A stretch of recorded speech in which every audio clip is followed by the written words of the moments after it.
പീരുമേട്ടിലെ sale ടാക്സിന്റെ ഓഫീസാണ് കാട് കയറി നാശത്തിൽ എത്തിയിരിക്കുന്നത്. നവീകരണ പ്രവർത്തനങ്ങളെല്ലാം പൂർത്തിയാക്കി ഈ ഓഫീസ് പ്രവർത്തനം നടത്തിവരുന്നതിനിടെ കട്ടപ്പനയിലേക്ക് മാറ്റുകയായിരുന്നു. ഓഫീസിന്റെ പ്രവർത്തനം കട്ടപ്പനയിലേക്ക് മാറ്റിയെങ്കിലും പീരുമേട്ടിൽ നല്ല രീതിയിൽ പണി കഴിപ്പിച്ച ഈ കെട്ടിടം മറ്റ് സർക്കാർ സംവിധാനങ്ങൾക്ക് ഉപയോഗപ്രദമാക്കാതെ വെറുതെ വിട്ടിരിക്കുകയാണ്. ഇതോടെ കാട് കയറി നാശത്തിൽ എത്തിയിരിക്കുകയാണ്. നിലവിൽ ഈ കെട്ടിടത്തിന്റെ വാതിലുകൾ, ജനാലകൾ, കെട്ടിടത്തിനകത്തുള്ള ഫർണിച്ചറുകളടക്കം കാലഹരണപ്പെട്ട് നാശത്തിന്റെ വക്കിലെത്തിയിരിക്കുകയാണ്.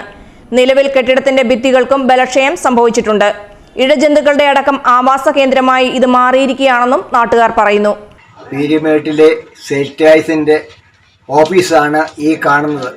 ഇത് വർഷങ്ങളായി അറ്റകുറ്റപ്പണികൾ നടത്തി ഭംഗിയായി ഇട്ടിരുന്നതാണ്. എന്നാൽ ആഫീസ് ഇവിടെ നിന്നും കട്ടപ്പനയ്ക്ക് മാറിയതിനാൽ ഇത് ഉപയോഗശൂന്യമായി കിടക്കുകയാണ്. മറ്റ് ആഫീസുകൾക്കൊന്നും കൈമാറാതെ ഈ സെയിൽ ടാക്സിന്റെ കീഴിലാണ് ഈ ആഫീസ്. ഈ ആഫീസ് ഏറ്റെടുത്ത് വേറെ ഏതെങ്കിലും ആഫീസിന്റെ ഉപയോഗത്തിന് വിനിയോഗിച്ചാൽ സർക്കാരുണ്ടായ നഷ്ടം നികത്താനും ജനങ്ങൾക്കത് ഉപയോഗപ്രദവുമായിരിക്കുന്നതാണ്. ബന്ധപ്പെട്ട അധികൃതരുടെ നേതൃത്വത്തിൽ ഈ കെട്ടിടം മറ്റ് സർക്കാർ സംവിധാനങ്ങൾക്ക് പ്രയോജനപ്രദമാകും വിധം ഉപയോഗിക്കണമെന്ന ആവശ്യമാണ് മുന്നോട്ട് വരുന്നത്. News bureau, Peermade.